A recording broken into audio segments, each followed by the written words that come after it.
Did you think that was a tear? Wrong again, friend. It's my beer. Coors Light, the world's most refreshing beer.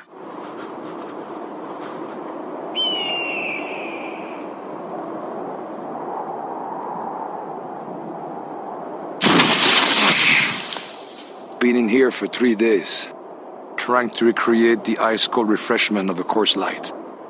I failed! I ain't failing! No, I feel annoyed! Coors Light, the world's most refreshing beer. Have you ever had frost bite your hair?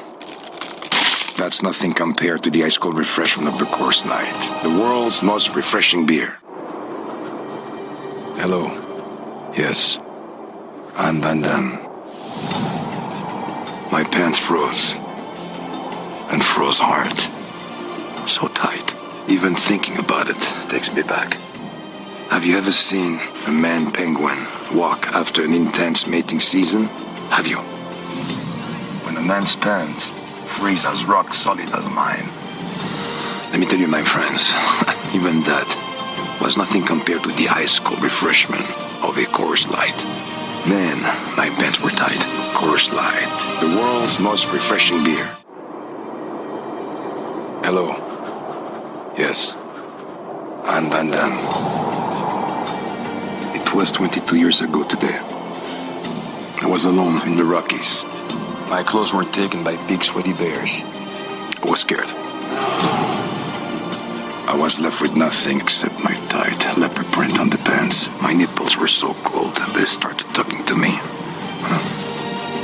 Let me tell you, friends, that was the closest I ever been to the ice-cold refreshment of a Coors Light. Yeah, Coors Light, the world's most refreshing beer.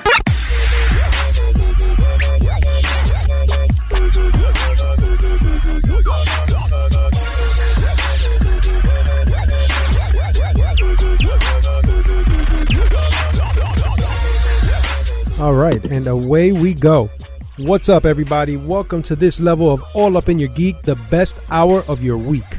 You're welcome. And with me, as always, Money here. Live. Tape delay. The Goobliet. And this is your homie, Flash Rodman, revving it up to ninja bitch mode.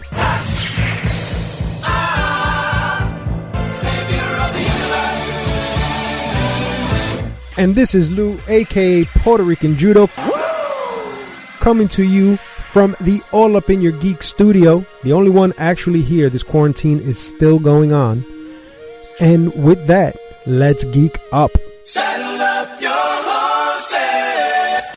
All right, so we got some emails. Here's the mail, it never fails. It makes me wanna wag my tail. When it comes, I wanna will.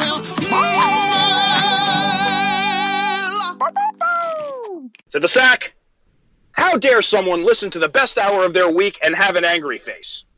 I agree that I've never heard anyone on your podcast refer to it as a gaming podcast ever. When it was recommended to me, I was told that if I like nerdy stuff, then I'd love this podcast. And I do.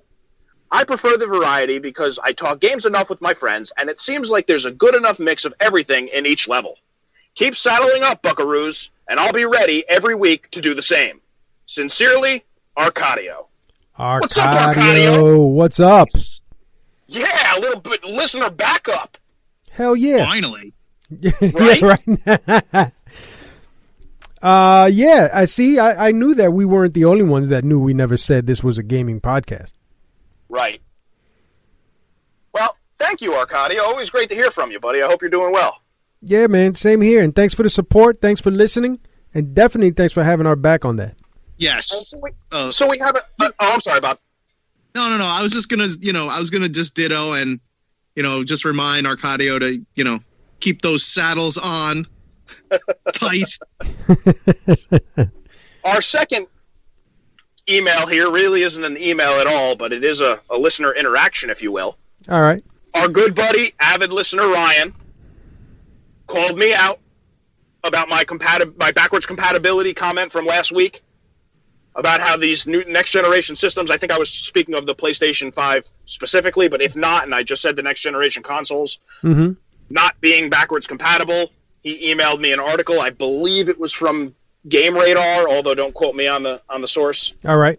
But I more meant, and I should have clarified this at the time, but I more meant the original systems, the 1, the 2, the 3, because I have hundreds, literally an entire library of games that I'm not going to be able to play on the next generation because, as far as I know, and according to this article, the backwards compatibility only goes back to the 4, which really doesn't do me any good because most of those games will be digital anyway. Right. Whereas, like I said, the 1, the 2, and the 3, I probably have 300 or 400 games just taking up space. Real space. So I guess I should have been a little bit more clear when I made that comment to begin with. So, to our avid listener, Ryan, you, sir, are correct, and I apologize. Wait, what was in question? I'm confused. I think from the response that I got from him, it was something along the lines of, he was like, yeah, but they are backwards compatible, and he sent me this article in the same text. And after I read the article, I said, yeah, I was more talking about the older systems because the article specifically talks about how the 5 will be backwards compatible with the 4. And like I said, I'm more interested in the 300, 400 physical copies of games that I have for the 1, the 2, and the 3. And I didn't make that clear when we originally had the discussion last week. I just said backwards compatibility and that it's not going to be backwards compatible. Oh, I see. I understand. So, well, correction made. It's still kind of early on in this whole next gen discussion, and I got a small topic about that, later on, but I think I wouldn't be surprised if that's all they're announcing now. And as we get closer to some other reveals, they will have some other plan for that. Meaning Sony, because I think Sony is the only one, because there's only 2 next-gen consoles, right? We're talking about Sony and Microsoft. And right, yeah. I think Sony might have bigger plans and they're just playing it close to the chest. I could be wrong. This is just me spitballing, but I think... I feel... Yeah, go ahead. No, I was going to say, I feel like their classic game sales on the PlayStation Store is too big a market, and they make too much money from that. I think they want you to rebuy all those classic games. Hey, it's only $3. It's only $5. Right. See, yeah, that's a good point. Yeah, because and it's sort of like that loophole thing. Well, it's like, oh, well, it sort of is because you could still play your PS1 games on your PS5, kind of deal. Exactly. Yeah. Well, it got weird somewhere around the 3 because the 2, if I recall, was completely backwards compatible. Right. Yes. And then the 3, the early versions were, but not with every game. And then the later versions, they took the emulation out. Yeah. So, I don't know, it got weird somewhere in that generation, and since then, it's just been wonky at best. Right. Well, I think they cut it out because when they made the later models of the PS3, it was I think all a cost saving thing. So the less things in it, the cheaper it could be. Although all of them still played PS1 for some reason that they couldn't afford. Yeah, weird. Well, I've got some thoughts on that, and I think that I will save that for later on in the show. Are you in search of your very own Goobliette? Well, Frank Morales is your guy. He has experience working with sellers, buyers, renters, and anybody else you can think of. Frank's your hookup, baby. You can get a hold of him at Supreme Realty, which is located at 620 to 624 Orange Street in Newark. Don't beat yourself with the ugly stick. Give Frank's team a call at 973-461-3912 or shoot him an email at fmsupremerealty@gmail.com. And tell them All Up in Your Geek sent you. Boom. So, guys, I came across this article, and I thought it was hilarious. So I wanted to get your take on it. All right. Picture this. Coronavirus hits. We're all in quarantine. We're all in lockdown. And the day just goes by too fast, doing homework with the kids and occupying the kids. So 5, 6 o'clock rolls around, and you haven't done anything yet for dinner. Shit, right? Mm-hmm. Real quick, you got to find someplace to eat, someplace that'll deliver during these ridiculous apocalyptic times. So you jump up on your phone and you look at it, oh, you know what? Oh, look, Pasquale's. It's a restaurant listed on Grubhub. All right. Sells pizza, wings. It's even got its own logo. Right. Everything's done online. You place your order. Boom, it tells you it's going to come in 35, 40 minutes. Awesome, you're set. Yeah. The food gets there, and you look at the pizza you just ordered. You're like, what the fuck is this? Looks like a cardboard box. So you go back into your phone and you start doing some research. All right, this place is called Pasquale's. Sounds pretty Italian, right? I guess. Okay. You give them a call. Hey, yeah, this is Pasquale's. What can I get you? Well, Pasquale, I ordered online, and I don't know. I kind of got the feeling that this was, real Italian eatery. And now the food comes, and it kind of looks like it's frozen pizza out of a box. What's the problem, man? It's an authentic Italian from Pasquale, right out of your frozen food store. So you jump back on the app.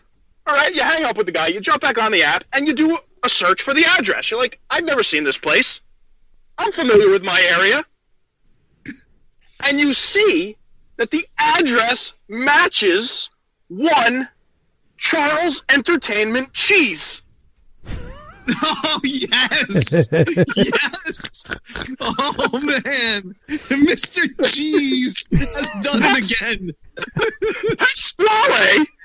Pasquale is the chef at Chuck E. Cheese's. That's great. That's great. This is a real thing. I love it. Wow. How awesome is that? That's pretty funny. Awesome. Yup, fucking Chuck E. Cheese is your pandemic solution for authentic Italian pizza.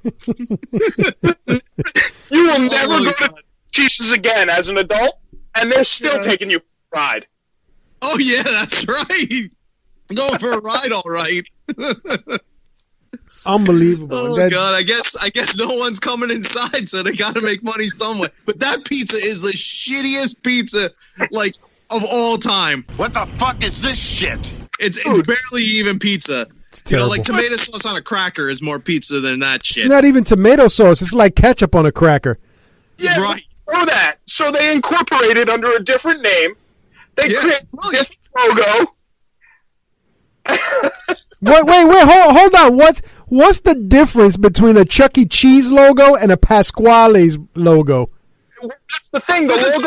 Authentic Italian. What's the matter with you? Forget about it. The mouse and the rat. We give you Pasquale's, and if you're having your tickets, you can turn them in. I give you an eraser.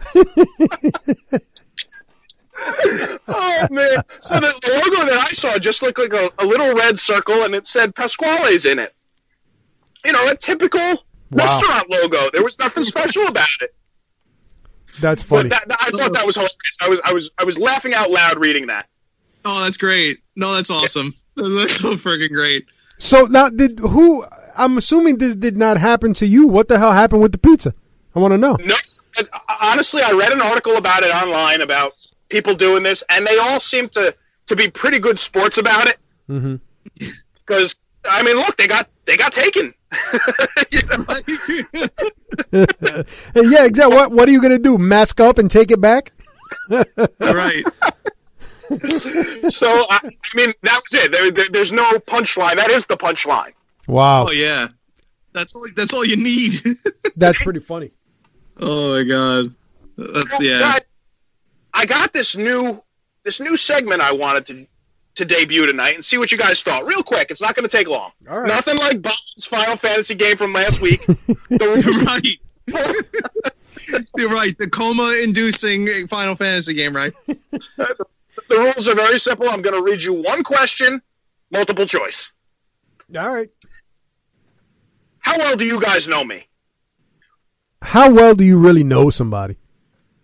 Well, you're about to learn a lot more about me. I'm going to take you on a journey All of right. my life in the coming weeks. Oh.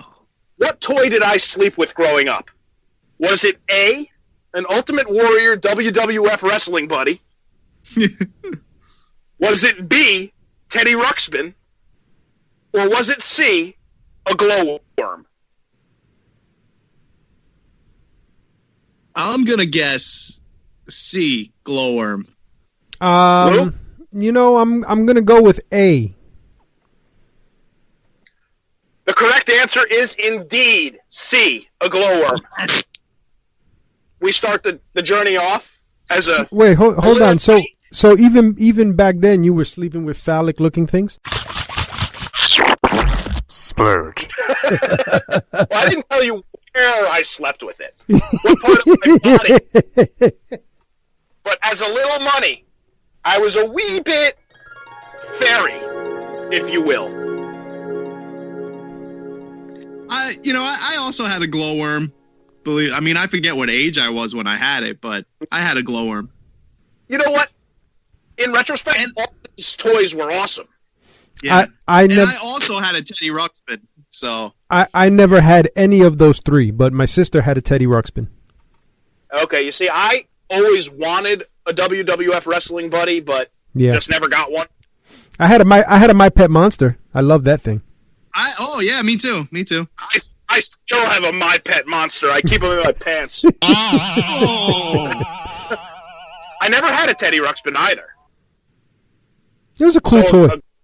What's that? It was a cool toy, that Teddy Ruxpin. It was pretty cool. Actually, I think I still have mine. Wow. Good stuff. Good, great 80s toys. Yeah. Definitely. And I'm spent. Oh, that's it? Oh, I thought there was another question. No, that's it. Just one per week. Oh, you're gonna keep us waiting one per week? Well, it worked because I was waiting for the next one. One per week. That's it. I told you it was going to be a quick boom. How well do you know me? And as I will take you through the chapters of my life. Interesting. Yes. See, my game's too long. Money's game's too short. You got to come up with a game that's right in the middle. All right, I got to come up with a segment that's just the right size. Yeah. Arms, bitch. So I'm a pussy. Deal with it. Well, you know what? Have you guys heard about the news of the Snyder Cut? I have not. The Snyder Cut? Yes. No. Is that like an 80s haircut with a rat tail? Right. No, but there was some breaking news the other day. Because it looks like HBO is launching their streaming service, HBO Max. Yes. Have you guys heard of that? Yes. Okay. Yes. So shortly after that, they announced the fabled Snyder Cut of the Justice League will be coming to the HBO Max. Nice. Next year in 2021. So, and they're actually. I'm sorry. No, I was going to say, D Money, this couldn't be any more up your alley. Seriously. Not only is this, a really long movie, but it's a comic book movie, and it's a super duper director's cut of a comic book. So you're so down for this, it's not even funny. It was made. I can hardly contain my excitement. It was made just for you. Yes.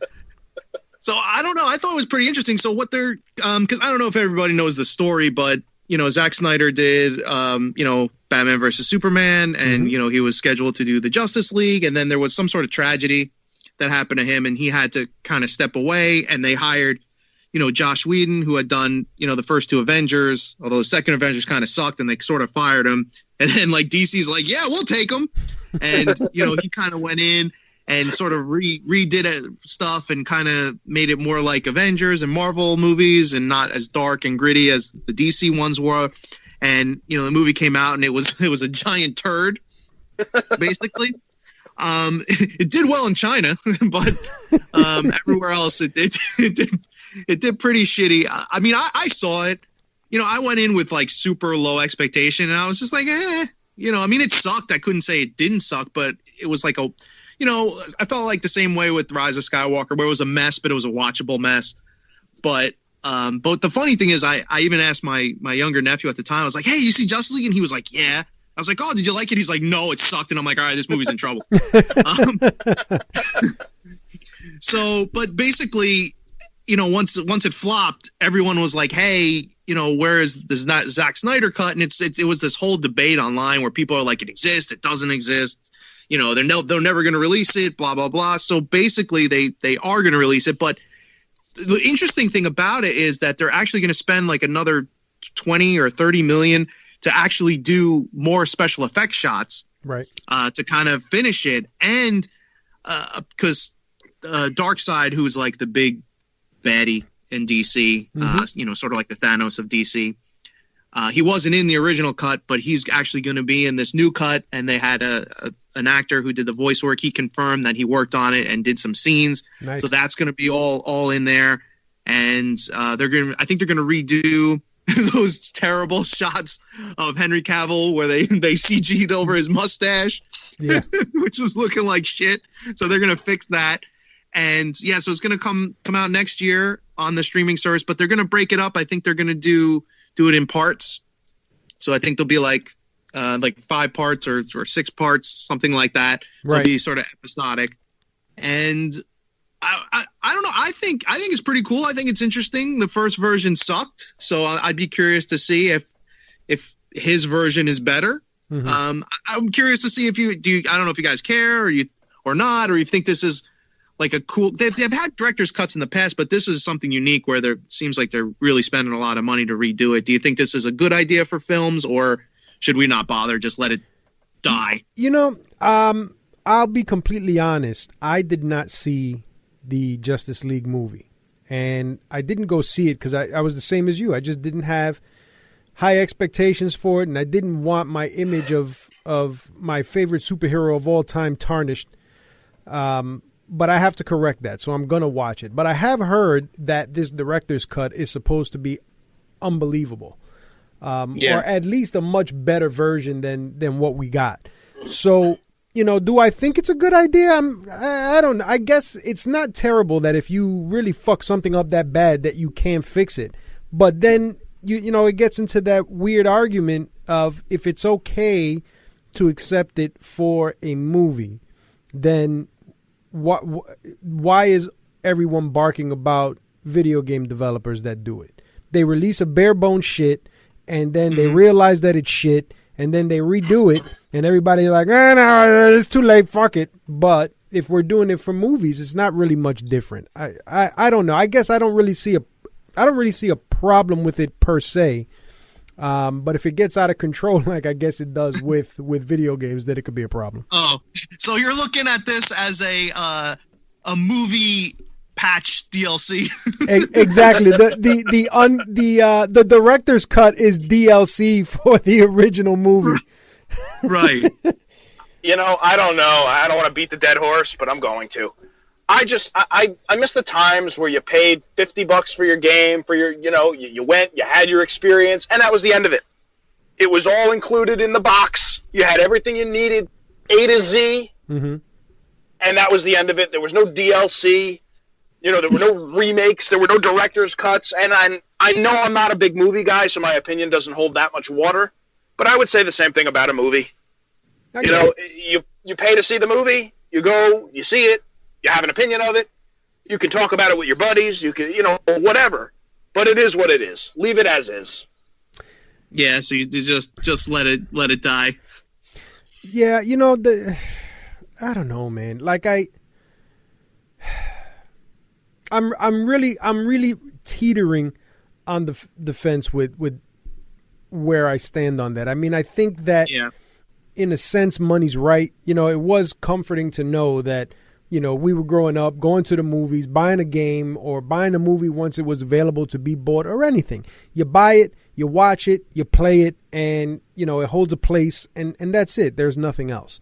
However, you know, and I'm speaking now only about video games because this is the first that I've heard that they've done something like this with a movie. There's something rewarding to me about playing a game that I paid, let's just say $60, because that's the average price right now. You know, there's something intriguing about paying $60, enjoying the game, it being a good game, and then, you know, they add stuff to it, and if you want to experience more, you have the option to pay an additional 10 or 15 or whatever to continue that story, or maybe they add another character story. Maybe sometimes they give you some extra shit that you didn't have originally. You know, I don't really see a problem with that model. The only place where that model gets really fucked up is with this this pay-to-win scheme. Like if there's specific things that you're buying to have an advantage that you can't get, that could potentially be a problem. I'm still not 100% sure that having that type of advantage is that big a deal, because if you suck at a game, you suck at a game. It doesn't, you know, it doesn't matter how much special shit you have. But I think that portion of that type of model is what can be more dangerous than just, you know, paying extra for something that you like. All right. Yeah. I mean, I get it. I definitely see both sides to the coin, but I would argue that the extra stuff you're paying for today is stuff that would have been included in the base game 25 years ago. Yeah, I don't think I would deny that. I think that as any industry has evolved, they have found more ways to draw money out of us. And, you know, I think that's what it comes down to. And, you know, I don't blame them. Shit, if I was in that position, I would be trying to find ways to make revenue also. And if, you know, if I have a movie theater and I'm going to charge you, you know, $18 to come see my movie, and then, you know, oh, you want a combo pack too with popcorn and soda and candy? That's another $30 just for that. And guess what? If you pay an extra $2, you get the special fucking cup that you get to take home. You know, hell yeah. If you're paying that extra $6, you could drink your drink now instead of waiting until you sit down. Exactly. You know, I have a friend. I might have told this story once before. I'm not sure. If I did, just cut me off, and that'll be that. I have a friend who is divorced from his wife. His son came over one night, and he had to work. Mm-hmm. So his son, I believe, was 12 years old at the time. All right. So the guy went to work and left him with his PlayStation. The kid was a big Fortnite guy. The guy said on his next credit card bill, the kid spent $2,187 on Fortnite shit. What? And PlayStation would not refund it, or Epic, or whoever that goes to. I'm willfully ignorant here. It depends on where it's ordered from. Depends on where the revenue goes. But wow, that's wild. But he said he called for a refund, and he explained the situation, and they told him there was nothing that they could do.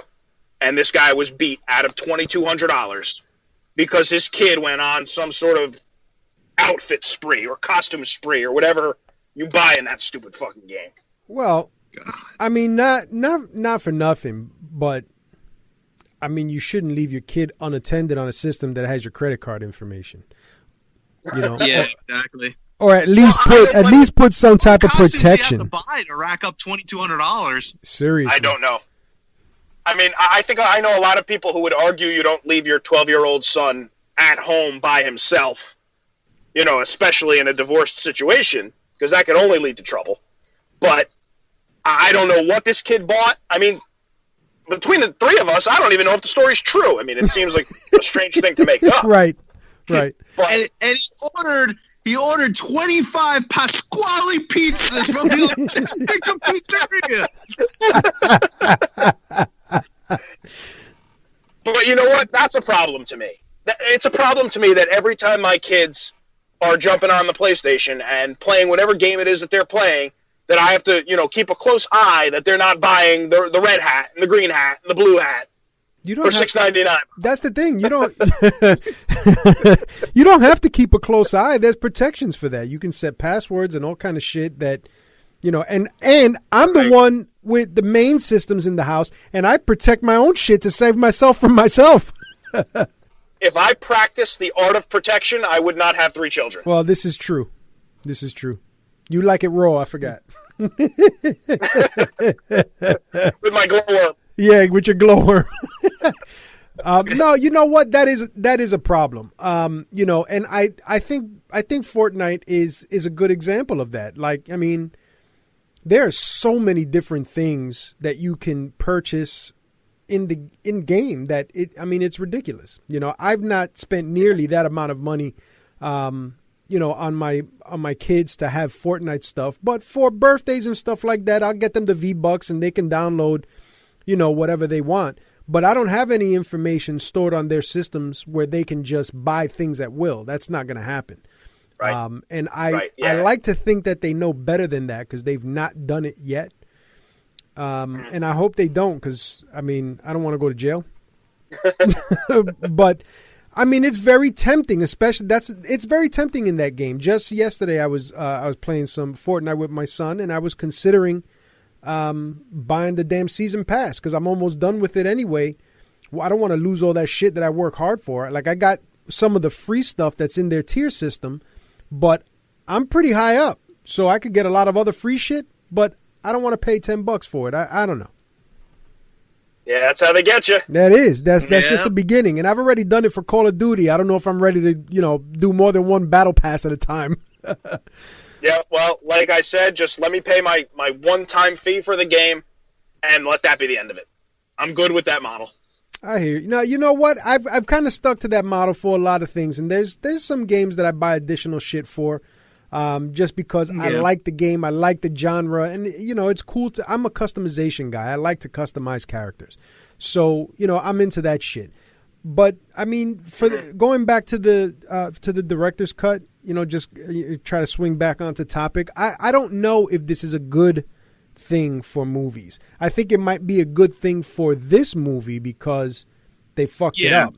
But is now the expectation going to be, well, fuck up a movie and work whatever budget you got, and then you can fix it later in the director's cut or producer's cut or the super duper unseen footage from under the grave? Like, it's... I don't know if that's a good thing or a bad thing. Yeah, no, I think I would agree, Lou, with what you're saying. I think in this particular case, for this particular film, I think I would say yes. I'm curious to see it just because of the situation that happened, because the guy who was, running it, the guy whose vision it was, for whatever reason, didn't really get to complete his vision. So I kind of like the idea of him going back and saying, hey, this is actually what I wanted to release, not the turd that actually came out. So for this particular case, I think I'm for it. But yes, I would also say in the same breath that I don't really want to see every single movie now because look at the way everything is. Look at all the fan bases. Does anyone ever agree on anything anymore? Can we all say, oh, this is a good movie? Or 50% of the people are like, that's the greatest movie ever. And the other 50% are like, that's the worst fucking thing I've ever seen. So, are we going to have 2-3 versions of every movie coming out? I definitely would not be in favor of that. How would you feel if they were like, oh, we're going to have director's cuts for all of the last 3 final trilogy of Star Wars done by, fucking David Filoni? Well, actually, before that, I would be for. I would be for that too. But this is now a slippery slope where any shitty movie, they're going to be like, well, we're going to get another director to do it. It's going to be the director's cut, right? Even though they weren't even the director in the first place. And why is that? And why is that my fucking problem, Bob? About this poor sap and his tragedy story, which I'm sure is very sad, but I just don't give a shit. So I pay $15 to see the movie. It blows, and now I got to pay more fucking money for them to fix it. Like, they should be giving this shit out for fucking free. Well, that was my next point. It is with your subscription to HBO Max. So it has to be enough to get you to subscribe to HBO Max. Yeah, well, that's not good enough. Why not? You're gonna get Darkseid's balls right in your face in 3D. No, you know what? Just keep it the way it was. Don't release bare bone movies the way we've fallen into releasing bare bones games and then fixing them later on. No, thank you. No, thank you. All right. Well, one more little tidbit. They just announced today or yesterday, SNK is releasing. Lou, I'm directing this to you. Streets of Rage 5. Streets of Rage 5. No, actually, going to be a Samurai Showdown collection, a brand new one, and it's coming to Steam, Epic Games, the Switch, and the PS4. Wow! There's going to be a brand new collection because it's going to include a previously unreleased version of Samurai Showdown 5. Perfect. Wow. Never released before. No kidding. So, yeah. So they just announced it. So we'll have, Samurai Showdowns 1 through 5, and then there was a 5 special, but now it will include Samurai Showdown 5 Perfect. And it's coming out next month for Steam and the Epic Shop, and then after that in July for the PS4 and the Switch. Nice. So big news for Samurai Showdown fans. Money's buying it. Yeah, money's buying it. Thank you. He's getting it digital, then he's getting the physical, then he's getting the collector's edition. And then when they fuck it up and release the director's cut, he's going to get that too. The director's cut. That's a Snyder cut. And your fucking green hat. Right, with the green hat and the blue hat. for the low price of $6.99.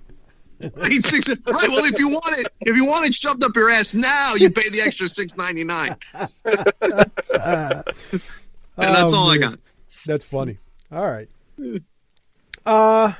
Well, I was scrolling through the book of face and the internets, and I came across a photo that I found very interesting because it was kind of like the lead for an article, but the article just wasn't attached. And I tried to find the article, but it just I couldn't find it. But either way, I'll read you just a sentence or two that popped up on it. And I found it particularly interesting. PlayStation 5's narrative focus. Head of Sony's PlayStation's worldwide studios, Herman Hulst, noted in an interview that Sony is very committed to quality exclusives and to strong narrative-driven single-player games heading into the PlayStation 5 era. Hot. Now, I found this interesting only because has really any of Sony's exclusive titles from I'll go back as far as PS3 or maybe PS2. Have any of their exclusives really been geared towards an online audience? Yes. EverQuest Adventure. Greatest MMO ever conceived, ever released. I had the pleasure, the epic pleasure of playing this fantastic game. I still have my copy, which I use as a coaster every day, because what a magical adventure it was. That's funny. I think back on it fondly of all the questing I did, all the bullshit I didn't do because that game's trash. So, yes. I don't know enough. I'd have to go back and look at lists because, as you guys know, I'm a bargain bin gamer at this point, and I am not buying the new titles when they're released to get the full experiences, and by the time I get to most games, the online's dead. No, I get that. But, I mean, the three of us for a very long time spent a large portion of our professional careers working for GameStop. And we had to push these games and get reserves on these games and sell these games.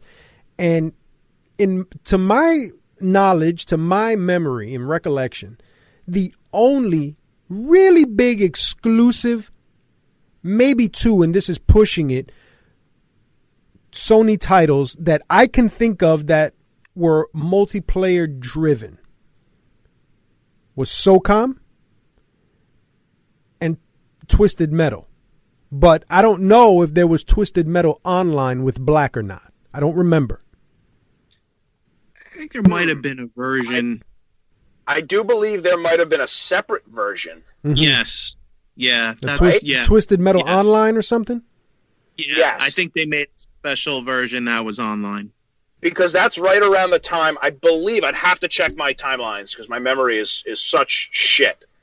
But I believe, did Black release before the online adapter?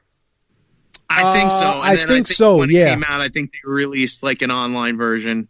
Right, quote that me, was but- my thought. Yeah, no, that was my thought, that Black came out prior to the online adapter. And then the online adapter came and they were like, wait, this is a perfect opportunity.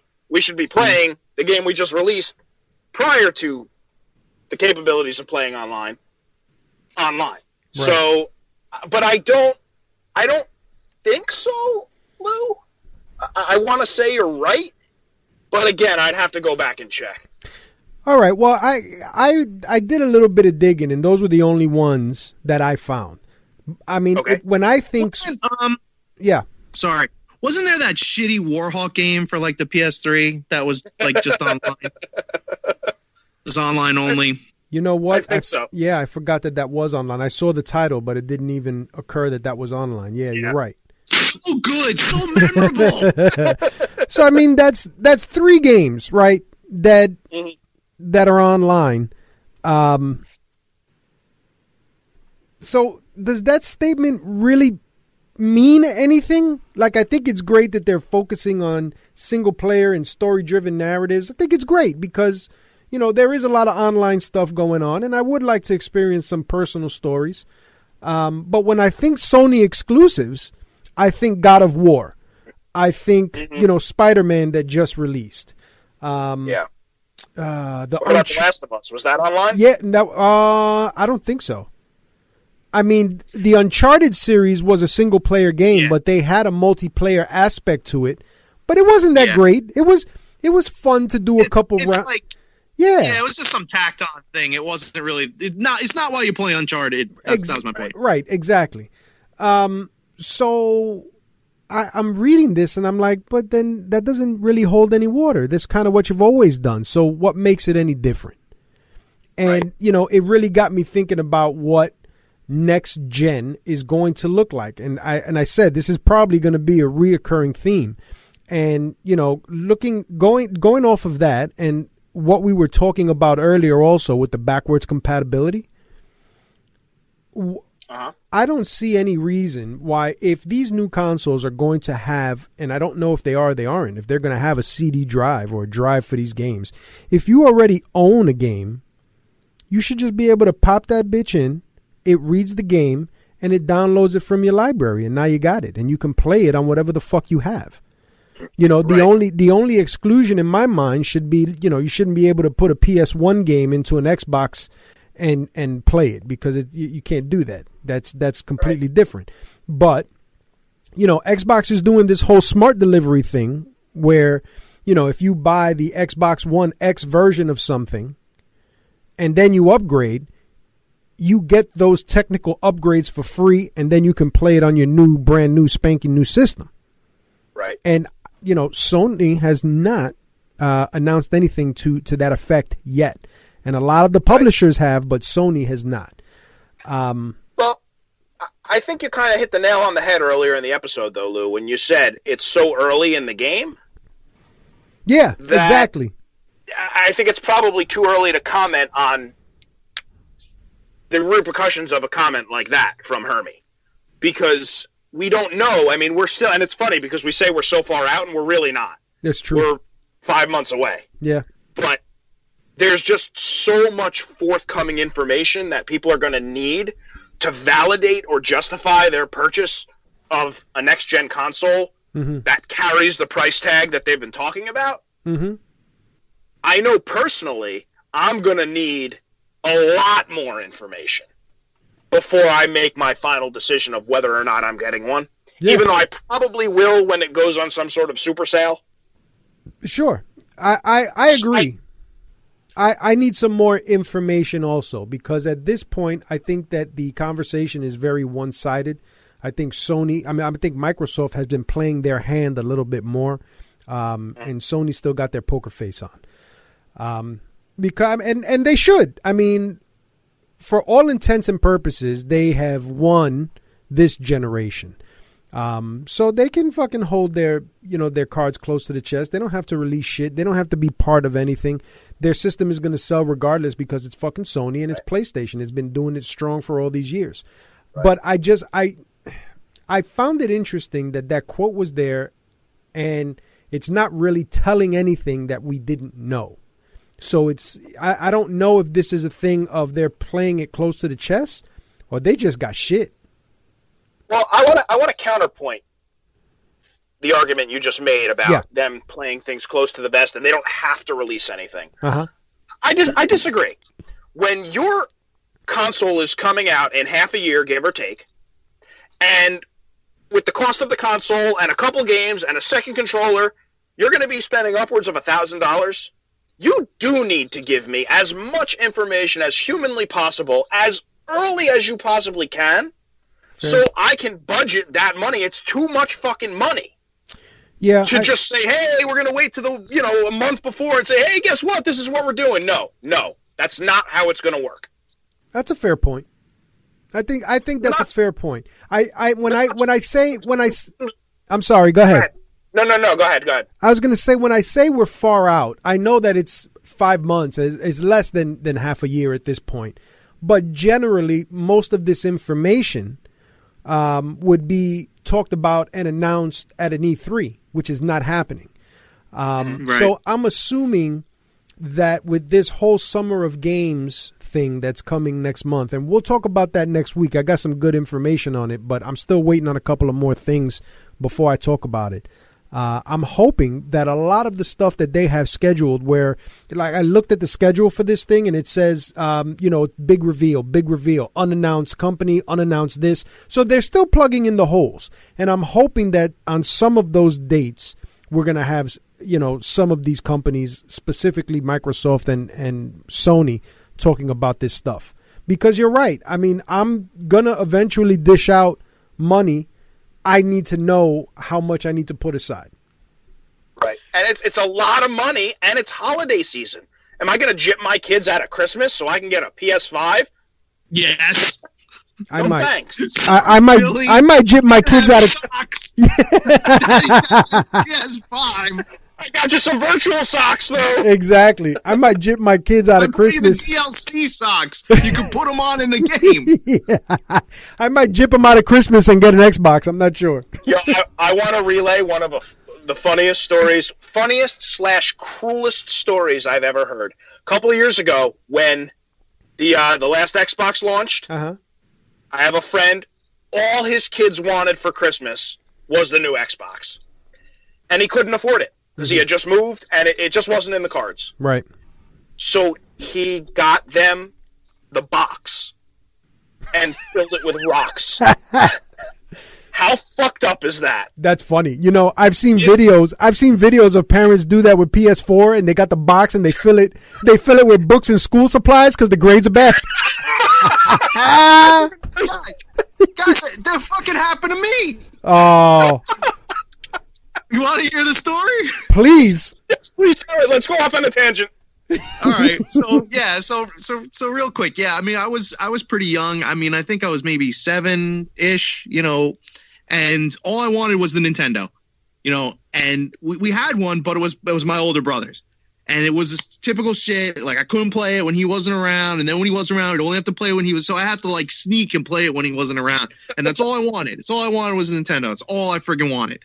So my birthday came around, and I had, 3 or 4 birthday parties in a row at this arcade called Game Town that was right up the street. Right. And, yeah, so, I had all my friends, and, we're at Game Town, and they have, a party room with, games that you play for free with no tokens and whatever. All having a great time. So now I'm opening presents, and everything's great. And my brother comes with this box that looks like, a nice long box that's like the whole action set, the whole NES action set with Rob the Robot and the gun and all the games. So he's like, Bob, it's like, here you go, man. You wanted the Nintendo. I was like, oh my God, I'm like, this is great. And I open it up, and it's just a box of fucking newspapers. And let me tell you, I cried. That is something That is something that an older brother would do. Yes, it is.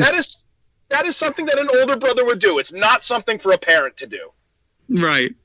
So after that, my mom got me the Nintendo, but so he actually did you a favor.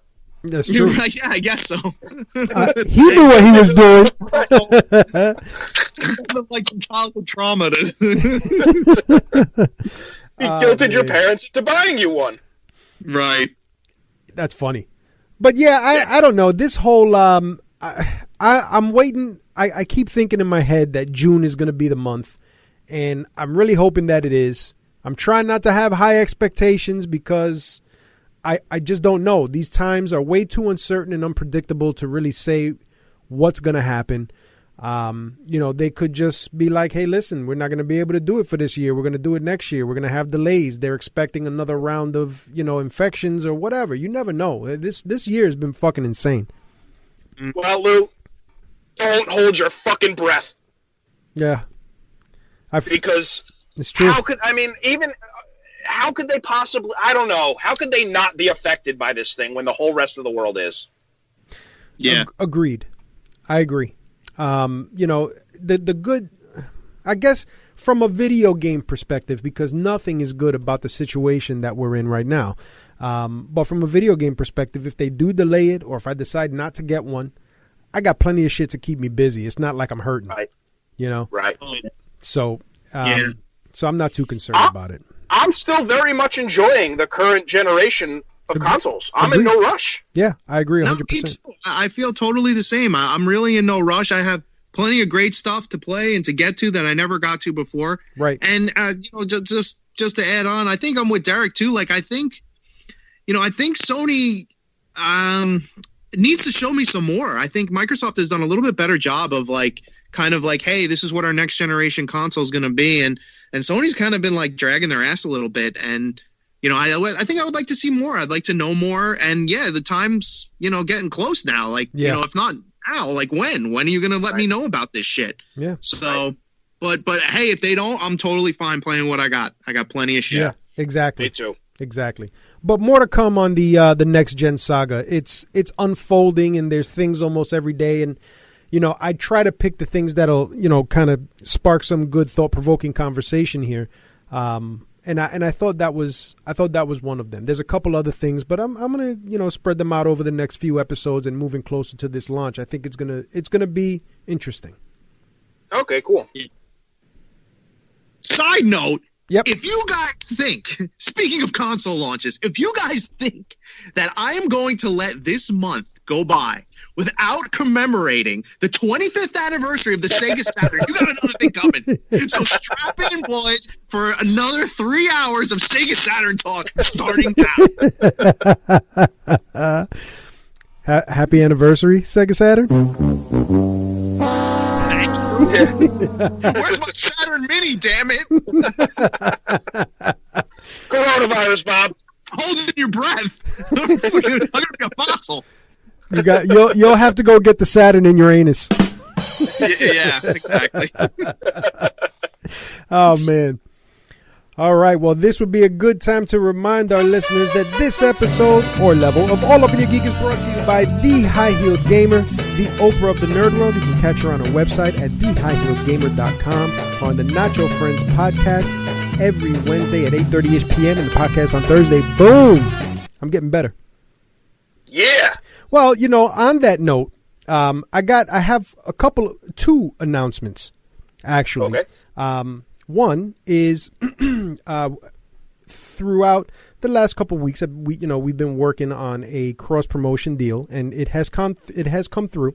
So we'll have more information next week, but we will be doing some cross promoting with another podcast called Issues With. It's a comic book podcast.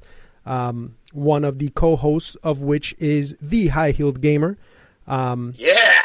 So. Yes. Yeah, so I'm really looking forward to this cross promotion and just this business in general. We have been doing this 90 episodes, and it's good to see that we're getting out there and it's great. So we want to thank you guys for getting us there. Yeah, we have fun. It's a good time. Yeah. I can take it. So we'll have more information on the on that next week. And actually, I didn't get a chance to tell you guys, but I'm actually doing a wrestling podcast. Oh yeah? Yes. Very cool. I Good for you. decided to put that together. So we recorded the first one this past Monday. I hadn't had a chance to listen to it yet, but it's coming. It's Just Fans Wrestling Podcast, JFW for short. Good for you, buddy. Congratulations. Thank you very much. And as we start getting that off the ground, I may have you guys on, pick your brains a little bit about some old school shit. All right, cool. Speaking of which, did any of you guys see the Dark Side of the Ring? Which one? With Chris Benoit? Yes. Man, I watched that. That was heartbreaking. that was disturbing. That was some dark shit. It was really dark, very heartbreaking. And you know what? It was two stories, really. You know, it was the story of Eddie Guerrero and the story of Chris Benoit and how it kind of intertwined. It fucking amazing. I know that you don't watch a lot of Stuff Money, but if you can at least watch those two episodes, because it was a two-part episode, absolutely fucking phenomenal. All right. Definitely. I'll get to it. And without further ado, it's named at Game Time. Yes, it is, gentlemen. Now, I've heard through the grapevine there have been some complaints about the difficulty of Name That Game. So I have gone through a reshuffling of the format. Who said that? What I'm going to do now... Who said that shit? To my face, nobody. But there have been rumblings. So, to appease our loyal listeners, I have changed the format a little bit. I've dumbed down the difficulty. I gotta dumb myself down. Yeah, I gotta dumb myself down. That's right. That's not too hard for me. But in exchange for the dumbing down of the difficulty, you guys will not get 3 guesses anymore. I am going to rattle off all of the clues one after the other. All right.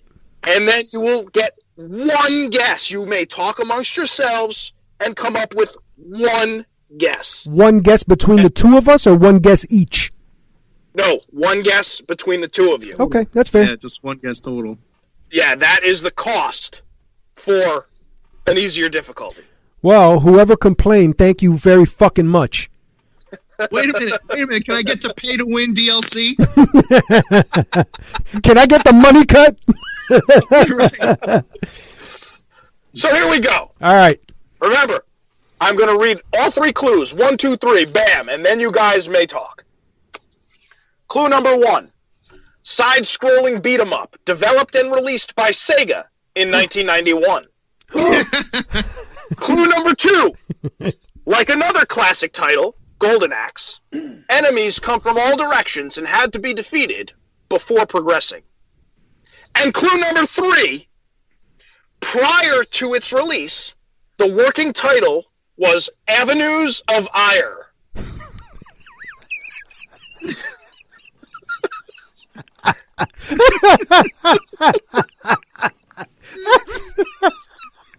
Avenues of Ire. That's fucking great. Well, I don't know about you, Bob, but I'm thinking it's Final Fight. Right. Exactly. Oh man. Now, we got to be real careful about this one, Bob, because it sounds like it's really obvious. But I'm automatically thinking Streets of Rage. However, there were 3 Streets of Rage games. Yeah. So there was nothing that told me about any of the sequels. So I believe the original one was released in 91 though.